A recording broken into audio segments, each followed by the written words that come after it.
Hello बच्चों, welcome to the channel. आजकल हम सॉल्व कर रहे हैं भाई क्लास नाइन्थ का सैंपल पेपर, जो कि बार बार मैं बता रही हूँ Haryana board of school education ने इशू किया है। तो इसको सब बच्चों ने जरूर रिवाइज करना है। और उसके अलावा मैं टेंथ के बच्चों को भी बोल रही थी कि लास्ट ईयर का भी आप फाइनल पेपर हैं और सैंपल पेपर, फाइनल पेपर और सैंपल पेपर, अगर ये तीन चीजें आप कर लेते हो, सुनो मेरी बात, एक तो ये वाला सैंपल पेपर, एक लास्ट ईयर वाला सैंपल पेपर और लास्ट ईयर वाला फाइनल पेपर, ये तीन चीजें भी अगर कोई बच्चा अच्छे से कर लेता है तो बहुत बढ़िया तरीके से पास हो जाएगा, अच्छा स्कोर कर लेगा। और आज हम सॉल्व करेंगे सैंपल पेपर का सेक्शन सी, जिसमें बेटा 3-3 नंबर के 6 प्रश्न, और 6 नहीं है, 8 प्रश्न है, चॉइस है दूसरे। ठीक है, तो अभी हम देखते हैं प्रश्न संख्या 26। ये है कि 5/वर्गमूल 3 घटा वर्गमूल 5 के हर का परिमेयीकरण करें, रैशनलाइज द डिनोमिनेटर। बहुत ही आसान प्रश्न है। 5/√3 माइनस √5 स्टेटमेंट को लिखना है, फिर बराबर लगाकर उसी को एक बार फिर लिखना है। समझ में आ रही मेरी बात? ठीक है, पहले तो ये स्टेटमेंट एज इट इज लिखी, फिर बराबरे लगा के उसको लिखा। अब कह रहा है कि हर का परिमेयीकरण करो, क्योंकि हर में है परिमेय संख्या आ रही है, तो यहाँ पर अब हम गुणा लगाएंगे और डिनोमिनेटर में जो भी साइन है, जैसे यहाँ माइनस का साइन है, इन्हीं संख्याओं के बीच प्लस का साइन लगाते हुए हम गुणा और भाग करेंगे, यानी वर्गमूल 3 जमा वर्गमूल 5 ऊपर लिखेंगे और वर्गमूल 3 जमा वर्गमूल 5 नीचे। ऐसा क्यों करते? क्योंकि दोनों कट के एक आ जाएगा, तो असली उत्तर तो वही रह जाएगा। हो गया। अब ऊपर वाले को ऊपर वाले से गुणा करना है, ध्यान से सुन लो। तो ये दोनों है परिमेय है और ये परिमेय है, तो डायरेक्ट गुणा बस ऐसे की ऐसी हो जाएगी, कुछ भी पहाड़ा नहीं पढ़ा जाएगा। ठीक है, तो ऊपर तो आ जाएगा 5 ब्रैकेट में √3 जमा √5, और नीचे परिमेयीकरण के जितने भी सवाल हैं सब में एक ही चीज लगेगी। थोड़ा ध्यान देंगे, मैं बिल्कुल आराम से करा रही हूँ ताकि तुम्हें पिछली सारी बातें याद आ जाए कि √3 घटा √5 है यहाँ, और यहाँ √3 जमा √5 है, यहाँ घटा है और यहाँ जमा है। ठीक है, तो एक सिंपल सी आइडेंटिटी यहाँ आपको याद रखनी है, जो कि हरेक में लगेगी, हरेक में लगेगी। वो है a घटा b ब्रैकेट a जमा b बराबर है a की 2 घटा b की 2। ठीक है, इसको एक बार रिवाइज कर लेना कि a minus b a plus b हो जाएगा a² माइनस b²। और क्योंकि ये 3 नंबर का क्वेश्चन है तो ये आइडेंटिटी जरूर मेंशन करनी है, नहीं तो नंबर कट जाएंगे। अब यहाँ एक ही जगह तो वर्गमूल 3 है, तो यहाँ तो आ जाएगा वर्गमूल 3 का वर्ग घटा जमा, ना भी याद रहे तो घटा, और वर्गमूल 5 का वर्ग। ठीक है, ए का मतलब वर्गमूल 3 का वर्ग घटा में वर्गमूल 5 का वर्ग। यहाँ तक किसी बच्चे को समझ ना आया हो? हर प्रश्न में यही करना है परिमेयीकरण में, कि नीचे जो संख्या है उसका उल्टा चिन्ह लेना है। यहाँ घटा है तो यहाँ जमा लेना है, यहाँ जमा है तो यहाँ घटा लेना है। ऊपर वालों को डायरेक्ट गुणा कर देना है, नीचे दोनों पर यही फॉर्मूला हर सवाल में लगेगा, पहले नंबर का वर्ग घटा दूसरे का। अब ये वर्गमूल और वर्ग एक दूसरे से कट जाते हैं, तो आप ऐसे भी काट के दिखा सकते हो या डायरेक्ट भी कर सकते हो। ऊपर की रकम को नहीं छेड़ना है, क्योंकि उसमें कुछ अब है ही नहीं गुणा करने के लिए। नीचे जब वर्गमूल से वर्ग कट गया तो 3 बच गया, यहाँ 5 बच गया। अब इसको एक बार फिर हल करेंगे, 3 घटा 5 माइनस 2, बहुत बढ़िया। तो ये हो गया √3 जमा √5 बटे -2। अब ये आपस में कटपिट नहीं रहे हैं, नीचे की संख्या परिमेय आ गई है, तो हमारा सवाल यहीं खत्म हो जाएगा। आप लोग चाहो तो अगले स्टेप में इस माइनस को यहाँ भी ले जा सकते हैं, और अगर ये मैंने नीचे लगा छोड़ दिया तो भी ठीक है। अब ये 3 नंबर का बहुत ही छोटा सा सवाल है, तो इसका अभ्यास सब कर सकते हैं। अब आ जाओ 27 पे। ये जिन बच्चों ने चैप्टर नहीं किया उन्हें थोड़ी दिक्कत हो सकती है कि इस बहुपद के गुणनखंड कीजिए, फैक्टराइज दिस पॉलिनोमियल। पहले मैं इसको लिख लूं, ये क्या है, ये देखो 64 a की घात 3 घटा 27 b की घात 3 घटा 144 a की घात 2 b और जमा 108 a b की घात 2। ठीक है, यहाँ पर मैं तुम्हें पहले ही आइडेंटिटी बता दूं जिसका इस्तेमाल हो रहा है, बल्कि मैं इससे पहले ना आइडेंटिटी लिख ही देती हूँ यहाँ पे, कि देखो a घटा b, a घटा b मतलब, क्योंकि a और b तो इसमें आ रहा है, x घटा y की घात 3, मेरे साथ ध्यान देंगे, x की 3 घटा y की 3 घटा 3 x की घात 2 y जमा 3 x y की घात 2, और जमा वाले में सब जगह जमा आ जाती है, तो ये फॉर्मूला सबको याद करना है। अब हमारा जो सवाल है कुछ कुछ नहीं, बिल्कुल इसके जैसा है, लेकिन थोड़ा सा फर्क है, वो फर्क समझना। x की 3 का मतलब है पूरे x के ऊपर 3 घात, जबकि यहाँ 64 पे 3 घात नहीं है, a पर है, तो 64 किसका घन होता है? ऐसी कौन सी संख्या है जिसको 3 बार गुणा करो तो 64 आ जाता है? हाँ हाँ हाँ, वेरी गुड, किससे? 4, यानी 4 की घात 3, तो मैं इसको लिख सकती हूँ 4a पूरे की घात 3। ठीक है, 4a की घात 3 का मतलब होता है 4a गुणा 4a गुणा 4a, 64 a की 3, तो मैंने इसको ब्रैकेट में लिख दिया।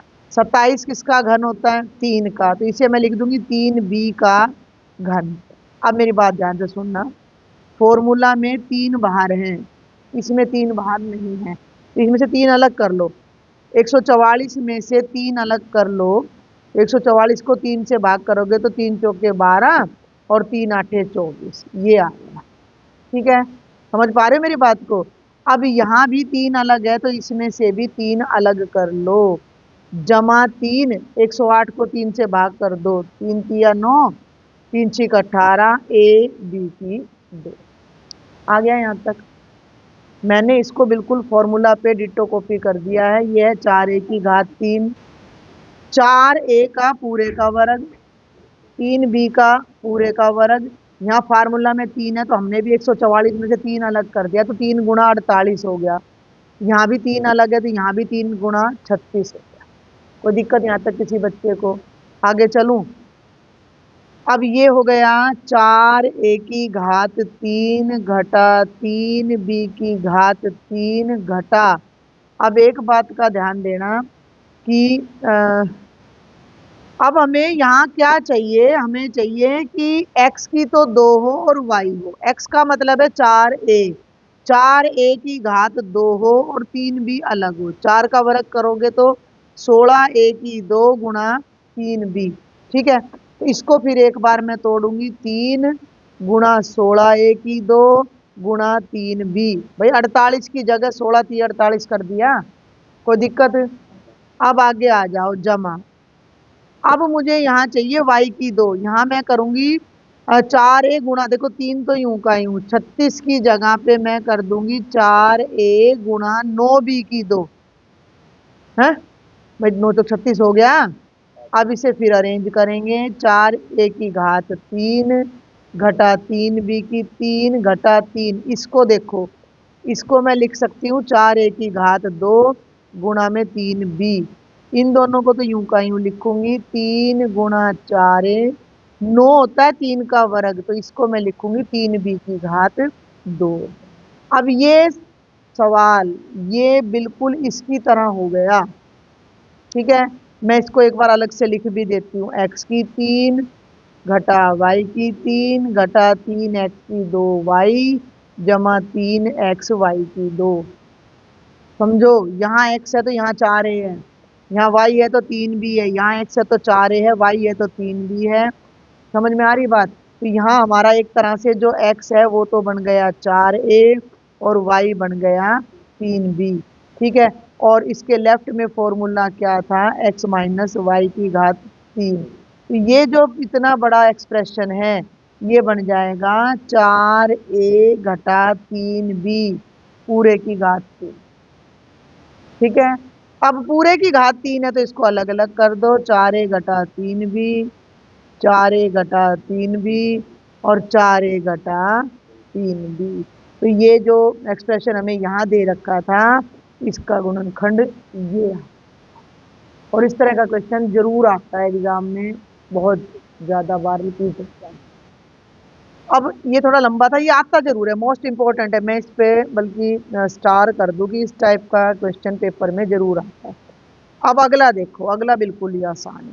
अब जो बच्चे मान लो इसको 27वें को ना समझ पाए मत करो भाई, जरूर थोड़ी 100% का पास तो होना है। अब ये सवाल देखो बेहद आसान है।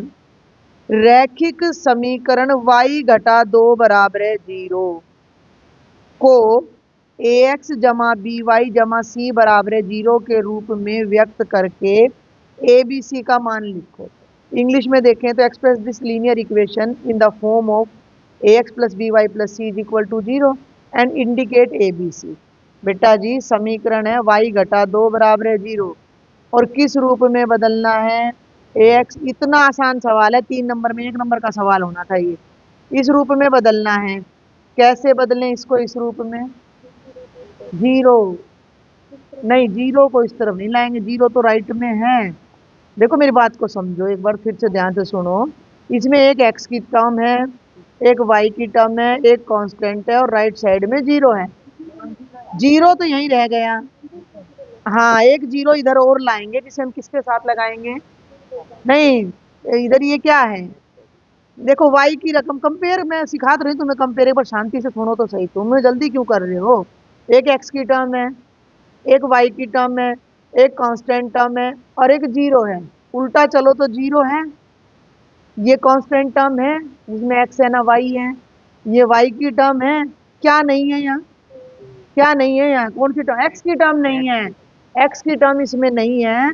तो जब x की टर्म इसमें नहीं है तो वो हमें चाहिए अगर इस रूप में, भाई इस रूप का क्या मतलब है। अब रामलीला में राम बनते हैं तो राम का रूप लेने का क्या मतलब है, राम के जैसा मेकअप करते हैं, उसी की तरह जटाएं बनाई, वस्त्र पहने, श्रृंगार करा, आम आदमी थोड़ी ऐसे करता है। तो इस रूप में जब जाना है तो एक्स भी चाहिए, वाई भी चाहिए, सी भी चाहिए। तो भैया वाई भी है, सी भी है, 0 भी है, एक्स नहीं है। तो एक्स नहीं है तो अब अपनी मर्जी से जबरदस्ती तो ऐसी चीज गणित में डाल नहीं सकते जो हमारे उत्तर को ही बदल दे। तो उसकी जगह हम क्या डाल देंगे, 0x।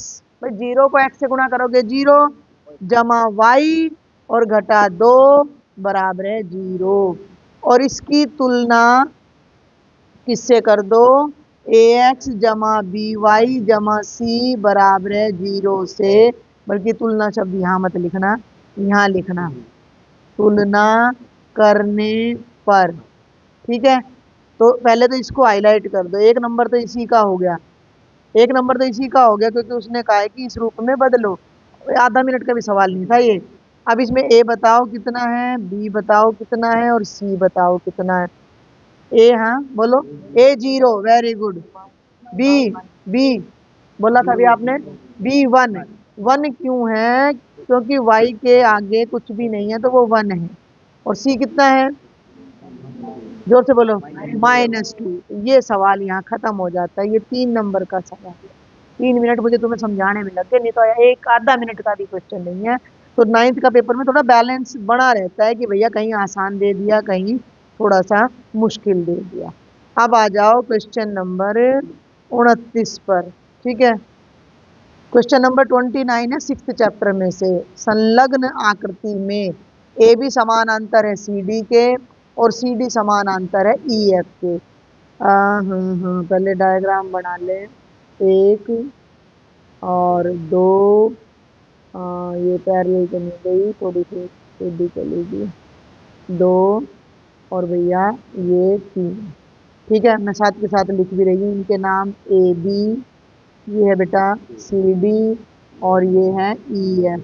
और इसने क्या कहा है कि जो ए बी है वो समानांतर है सी डी के, ठीक है, और सी डी समानांतर है, तो तीनों ही समानांतर है। और यहाँ से ये सीधी लाइन जा रही है तो ये ए मान के चलो, ये सी मान के चलो और ये ई, और यहाँ से ये लाइन जा रही है, ठीक है। यहाँ ये निशान लग रहा है, इसका मतलब यानी कितने डिग्री का, 90 डिग्री का। डायग्राम को ध्यान से देखो, तो ये जो अंदर है इसका नाम जेड है, और जो बाहर है ये 55 डिग्री है, और इसका नाम वाई है, और इसका नाम एक्स है। ये हमें पता लग चुका है कि ये दोनों समानांतर है, पैरेलल हैं। करना क्या है, एक और बात कह रहा है, ई ए लंब है ए बी पर, ई ए लंब है ए बी पर, तो कोण ए कितने का हो गया, 90। ये भी किताब वाले ने, देखो मेरी बात सुनो, अब ये 3 नंबर का सवाल है, और कुछ नहीं तो तुम सब ये डायग्राम बना के आ सकते हो, इसमें से देख के बना दिया। ये बात जो किताब वाले ने राशि में लिख रखी है वो यूं क्यों लिख के आ सकते हो, इस लाइन को भी यूं का यूं लिख के आ सकते हो। अगर किसी बच्चे को समझ है कि भैया ये लाइन इस पे लंब है, तो ये कोण 90 का लिख के आ सकते हो 1 नंबर में। अब इसको तुमने क्वेश्चन नंबर 29 डाल के खाली छोड़ दिया, ठीक है, किस चीज के नंबर देगा, वो तो ऐसे काटा मार देगा। बात जा रही है दिमाग में, ऐसे एक एक नंबर बटोरना है। क्वेश्चन आते हैं 38, 38 क्वेश्चन में एक एक भी बटोरा, 25 30 30 नंबर तो कहीं भी नहीं गए। 27 में तुम पास होने लग रहे हो 80 में से। बस थोड़ी मेहनत करनी है, लिखना तो तुम्हें ही पड़ेगा। तो अब ये आगे क्या कहता है कि यदि कोण बी ई एफ 55 डिग्री है, इस लाइन को भी लिख दो उठा के कि कोण बी ई एफ बराबर है 55 डिग्री। मतलब जो यहाँ तक किताब वाले ने ये सारी बातें कही हैं, इनको उठा के यहाँ लिख दो और डायग्राम बना दो, 1 नंबर मिल गया फ्री का, नकल करने का हो गया। अब कहता है एक्स वाई और जेड का मान ज्ञात करो, ठीक है। अब थोड़ा सा मैं तुम्हें याद दिला दूं कि अगर दो रेखाएं समानांतर होती हैं और तिर्यक रेखा काटती है, तो सुनो, एक तो एक ही साइड के जो कोण होते हैं, वेरी गुड, उनका जोड़ 180। अब हम वापिस आ जाएं, ये दोनों रेखाएं समानांतर है और ये तिर्यक रेखा है, तो ये एक ही साइड के तो कोण हैं, इनका जोड़ 180, बिल्कुल, बहुत बढ़िया। हाँ, तो लेकिन ये बात लिखनी पड़ेगी क्योंकि सी डी समानांतर ई एफ के है, इसका नाम नहीं है कोई, इसका नाम इसने दे रखा है, डी दे रखा है, ये डी यहाँ नहीं है, और ये बी इसने यहाँ दे रखा है, डी ये है, तो तुम लिख दो वह बी ई तिर्यक रेखा है, बी ई तिर्यक रेखा है, इसलिए y जमा 55 डिग्री 180, तो कोण का निशान लगा दो, लगाओ तो y हो माइनस 10 में से 5 गए 5, 125, वेरी गुड, तो y का मान तो आ गया। अब फिर दोबारा आ जाओ, दो रेखाएं समानांतर है और तिर्यक रेखा काट रही है, तो ये दोनों कैसे कोण होते हैं, हाँ हाँ कैसे कोण है, लेकिन नाम तो बताओ ना, संगत कोण है, ये भी 125। अब ये दोनों समानांतर हैं और ये तिर्यक रेखा है, तो ये दोनों संगत हैं एक्स और वाई। अब इसको, इस बात को भी लिख दो, पहले इस बात को ऐसे एरो लगा दिया करो अलग अलग, एग्जामिनर को पता लग जाए। लिख दो, क्योंकि भाई साहब ए बी रेखा समानांतर है सी डी के, और बी डी तिर्यक रेखा है या बी ई तिर्यक रेखा है, क्योंकि 3 नंबर का क्वेश्चन है भाई। बीई तिर्यक रेखा काट रही है, तिर्यक रेखा है, तो तुम सीधा लिख दो कि कोण एक्स कोण वाई के बराबर है। क्यों बराबर है, संगत कोण है, बहुत अच्छे। वाई 125 है तो कोण एक्स भी 125 आ जाएगा, एक आंसर ये आ गए। अब बच गए जेड महाराज, जेड कैसे निकालोगे भाई, भाई देखो 2 तरीके हैं इसके। अब जेड के लिए क्या करो, जेड के लिए देखो ये त्रिभुज है, मैं एक बार त्रिभुज पूरा बनाई, बी ई ए, ये त्रिभुज ले लो, ठीक है। अब ये एक नियम होता है कि अगर ये एक त्रिभुज है तो जो बाह्य कोण है वो इन दोनों आंतरिक कोणों के योग के बराबर होता है।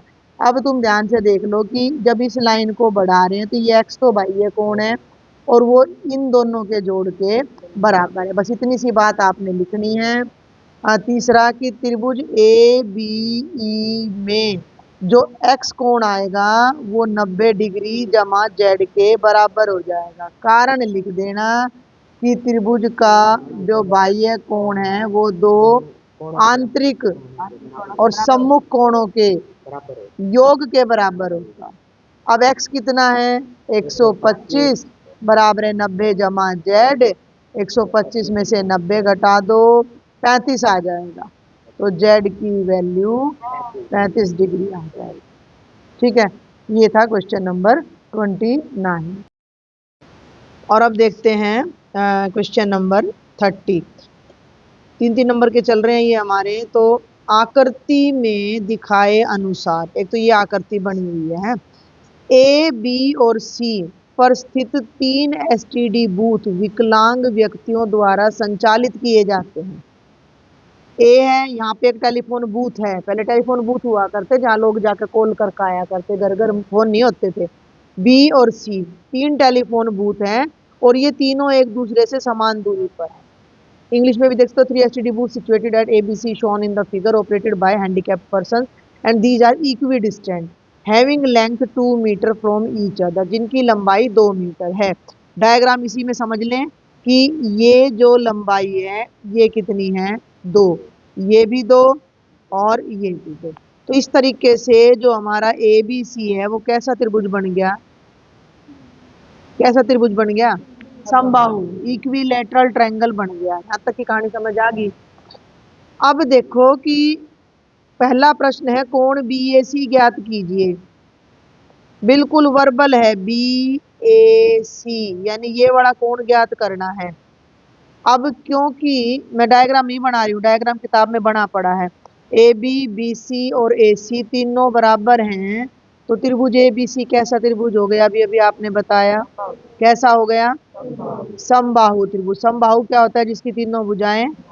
और कोणों के बारे में क्या ख्याल है, बराबर तो कितने कितने डिग्री के हो गए थे, हाँ हाँ हाँ 60-60 डिग्री के हो गए। क्यों, तीनों कोणों का योग कितना होता है, 180 होता है। तो एक कोण कितने का होएगा, 60 का। तो अब थोड़ा सा ध्यान दो कि ये भी तो त्रिभुज का ही कोण है भैया। अगर मैं यहाँ खाली त्रिभुज त्रिभुज बना दूं, वृत्त ना बनाऊं, ABC, तो ये कोण कितने का हो जाएगा, 60 डिग्री। तो लिख दो, इसलिए कोण BAC बराबर 60 डिग्री। कारण लिख दो कि समबाहु त्रिभुज का प्रत्येक कोण समान होता है। भाई जब तीनों भुजा बराबर हैं तो तीनों कोण भी तो बराबर होंगे, प्रत्येक कोण समान होता है। आ गया पहला भाग।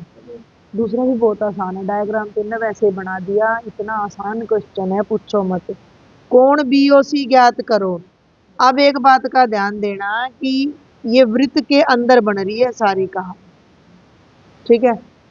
तो एक नियम होता है वृत्त वाला, चैप्टर अगर तुमने करा हो, कि ये वृत्त है, ठीक है, और ये एक हमारा जो है ये आर्क ने कोण बनाया है, ठीक है, और ये हमारा केंद्र है। तो एक समान, एक जीवा से जो केंद्र पे, एक वृत्त खंड में बने कोण समान होते हैं। एक नियम ये होता है कि किसी भी वृत्त में जो केंद्र पर बना कोण है वो शेष परिधि पर बने हुए कोण से दुगुना होता है।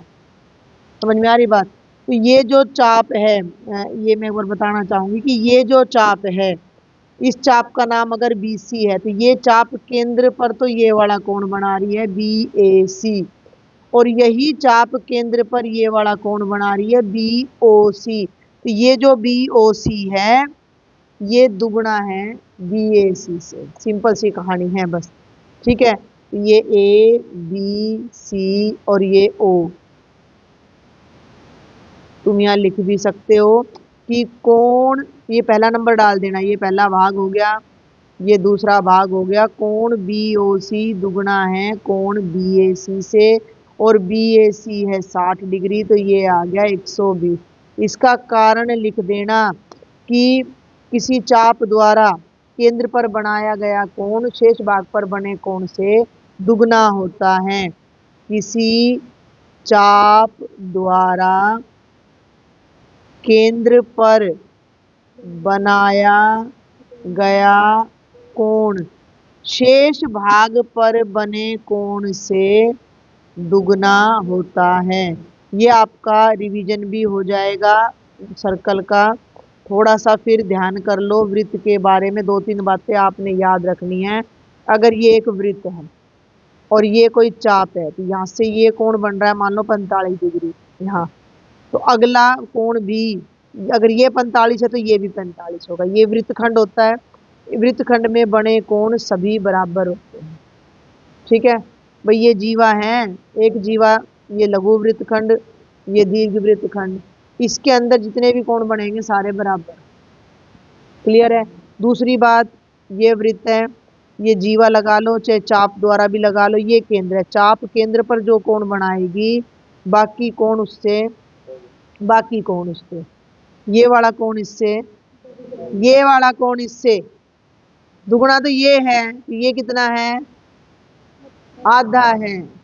ये वाला कोण, शेष भाग का कोण केंद्र के कोण से आधा होता है। और अगर ये मतलब ये 50 है तो ये 100 पाएगा, तो ये दुगना है और ये आधा है। ये बात आपने याद रखनी है। और तीसरा सवाल तो कतई मूजबानी है कि त्रिभुज ABC का क्षेत्रफल, find the area of triangle. अभी कैसा त्रिभुज बताया है मैंने, ये आपको कैसा बताया है। और समबाहु का क्षेत्रफल होता है वर्गमूल 3/4 गुणा भुजा का वर्ग। तो भुजा दे रखी है 2, 2 का वर्ग 4, ये कट के वर्गमूल 3 वर्ग मीटर हमारा क्षेत्रफल आ जाएगा। ये फॉर्मूला डायरेक्ट याद रखना है। वैसे तो त्रिभुज का क्षेत्रफल होता है 1/2 गुणा आधार गुणा ऊंचाई, लेकिन समबाहु का होता है वर्गमूल 3/4 गुणा भुजा का वर्ग। ठीक है, ठीक है यहाँ तक। अब इसी में एक ये बुक में से नहीं है, ये क्वेश्चन बुक में से नहीं है, लेकिन ये बुक में से ही है, 2-3 क्वेश्चन का मिक्सचर है। बिल्कुल एग्जैक्ट क्वेश्चन बुक में नहीं है, लेकिन बुक का जो आपको नॉलेज दी गई है उसका हूबहू प्रयोग हो रहा है। बस आपको थोड़ी अपनी बुद्धि का प्रयोग करना था कि भैया ये समबाहु त्रिभुज हो गया तो ये कोण एक ही सेकंड में आ जाना चाहिए 60 डिग्री। जब ये 60 आ गया तो ये कोण इससे दुगना है 120। और समबाहु त्रिभुज का क्षेत्रफल होता है वर्गमूल 3/4 गुणा भुजा का वर्ग। देखो किसी भी चीज का बार बार अभ्यास करोगे तो हो जाएगा। 10वीं वालों को एक क्वेश्चन बताया मैंने कि भैया वो पेपर में जरूर आता है, सिद्ध करो वर्गमूल 3 है परिमेय है, इसमें बस ये राशि बदल जाती है। अब उन बच्चों को लगभग सबको याद हो गया, क्योंकि लगभग मैं डेली एक बार लिखवा रही, तो सिर्फ अभ्यास की लड़ाई है और कुछ भी नहीं है। आ जाओ 30वें के बी भाग पर। बी भाग का मतलब ये नहीं है कि ए और बी दोनों करने हैं, या तो ऊपर वाला करना है या नीचे वाला। यदि किसी समलंब चतुर्भुज की असमानांतर भुजाएं बराबर हो तो सिद्ध कीजिए कि वह चक्रीय है। If the non parallel sides of a trapezium are equal, prove that it is cyclic. पहले तो मैं एक समलंब बना के दिखा दूंगा आपको। समलंब होता क्या है? समलंब चतुर्भुज होता है जिसकी 2 भुजाएं तो समानांतर होती हैं और 2 भुजाएं असमानांतर। सुन रहे हो? ये दोनों समानांतर है, कहीं भी नहीं कटेंगी, और ये असमानांतर है, चाहे तो ऊपर की तरफ कटेंगी चाहे नीचे की तरफ। ये तो हो गया समलंब चतुर्भुज। ठीक है। अब कह रहा है यदि किसी समलंब चतुर्भुज की असमानांतर भुजाएं, यानी ये दोनों बराबर हो, ये हमें पता है कि इसकी लंबाई इसके बराबर है, तो सिद्ध करो कि वो चक्रीय है। अब चक्रीय चतुर्भुज क्या होता है? जिसके आमने सामने के कोणों का योग 180 डिग्री। यहां तक की कहानी समझ आ रही है? तो इस तरह में वैसे तो ये 3 नंबर का है, पर भैया थोड़ा बहुत तो तुम्हें लिखना पड़ेगा कि दिया क्या है कि समलंब चतुर्भुज ABCD में, हमें अब ABCD कहाँ है? ABCD, ये दोनों बराबर। हमें पता है कि AD की लंबाई BC के बराबर है, ये हमें दे रखा है किताब में। समझ आ गया? दूसरी बात, सिद्ध क्या करना है कि ABCD चक्रीय है। चक्रीय, चक्कर है इसके पैर में, ऐसा नहीं है। अर्थात या आपको सिद्ध करना है कि कोण A और C का जोड़ 180 है और B और D का जोड़ भी एक का जोड़, मतलब मेरी बात सुनो, अगर इन दोनों का जोड़ 180 हो गया इनका, तो इनका तो अपना आप 180 हो जाएगा। क्यों? चतुर्भुज के चारों कोणों का जोड़ 360 होगा। जब ये दोनों का जोड़ 180 होगा तो इन दोनों का तो अपना आप, तो केवल इतना सा भाग हमने सिद्ध करना है। अब इसके लिए क्या करें? अब भाई इसका आ जाओ प्रमाण पे। प्रमाण से पहले करनी तो रचना है, करो तो कर दो। रचना में क्या करोगे कि डी से एक लंब डालोगे यहाँ, डी एम, और सी से लंब डालोगे सी एन।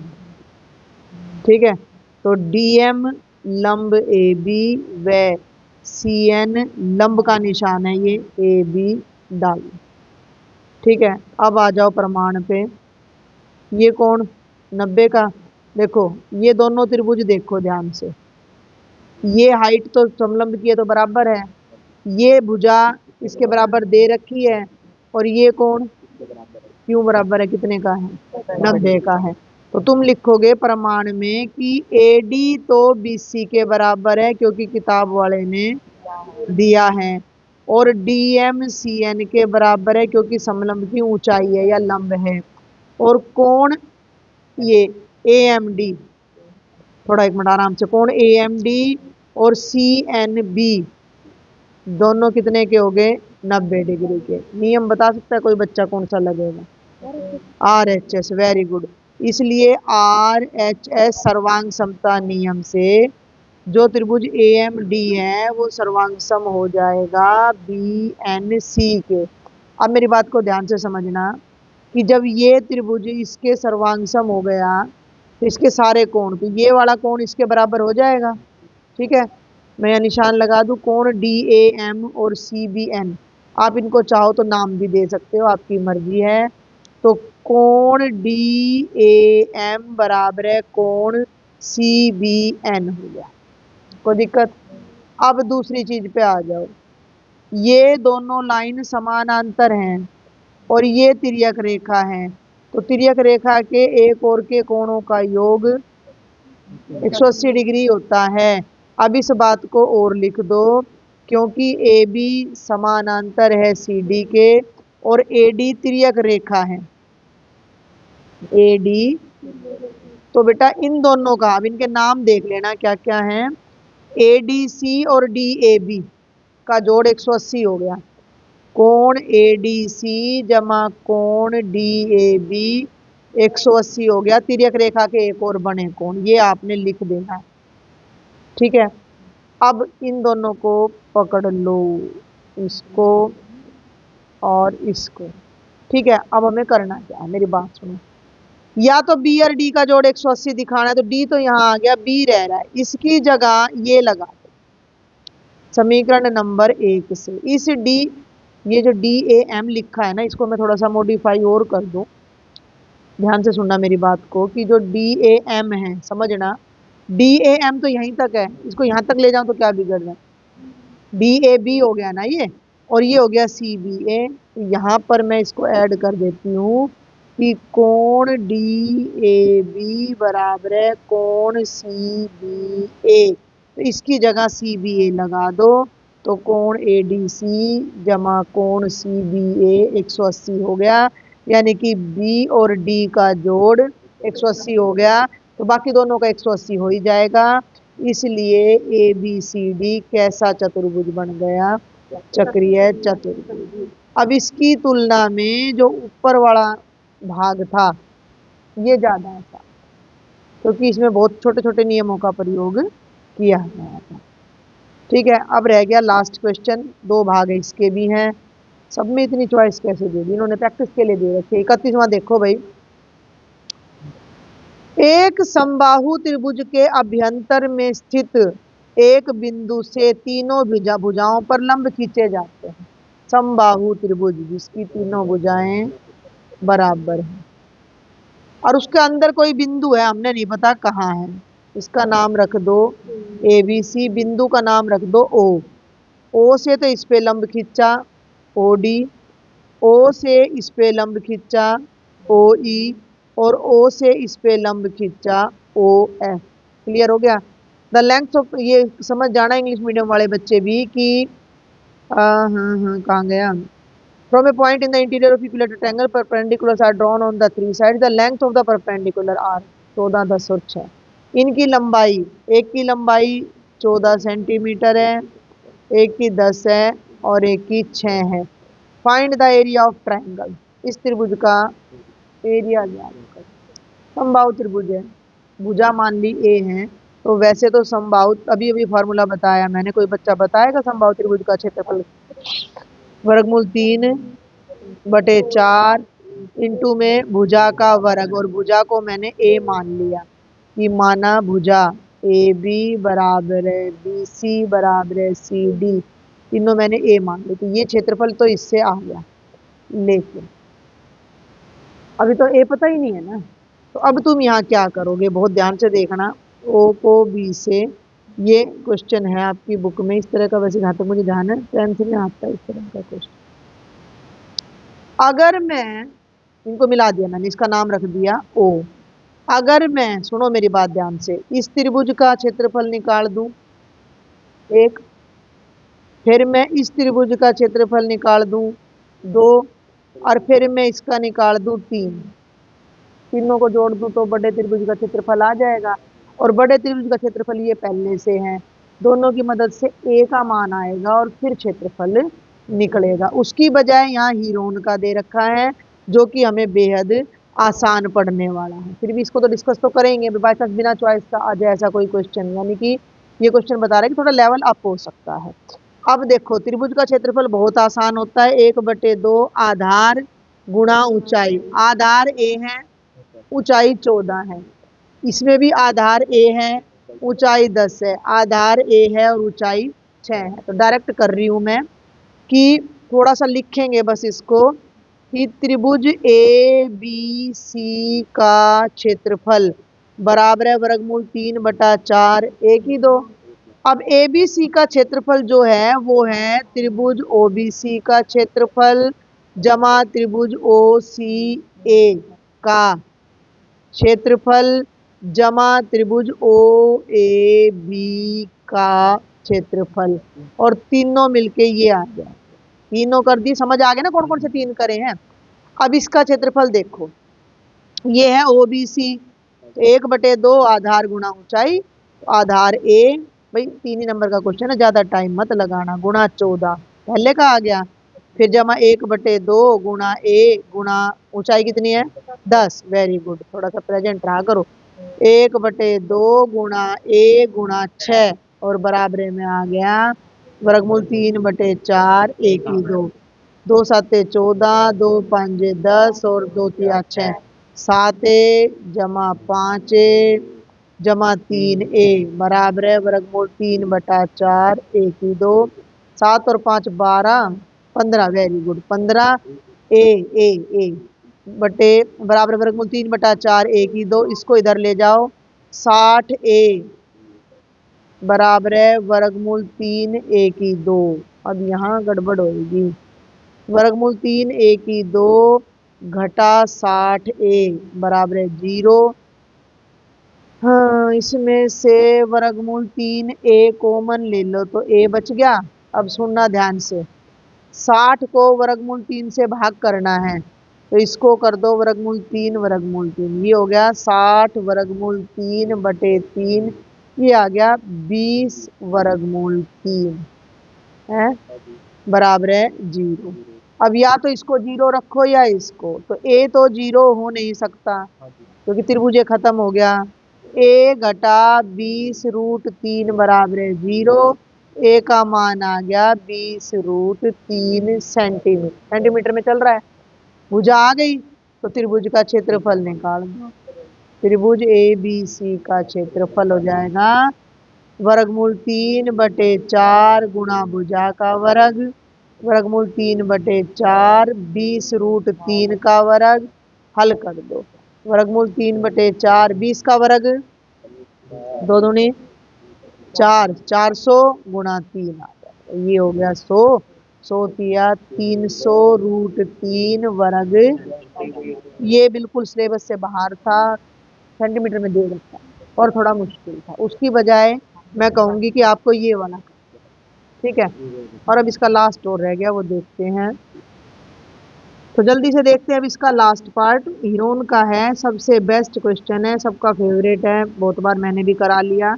एक त्रिभुज की भुजाओं का अनुपात 12:17:25 और परिमाप 540 है, तो क्षेत्रफल ज्ञात करो।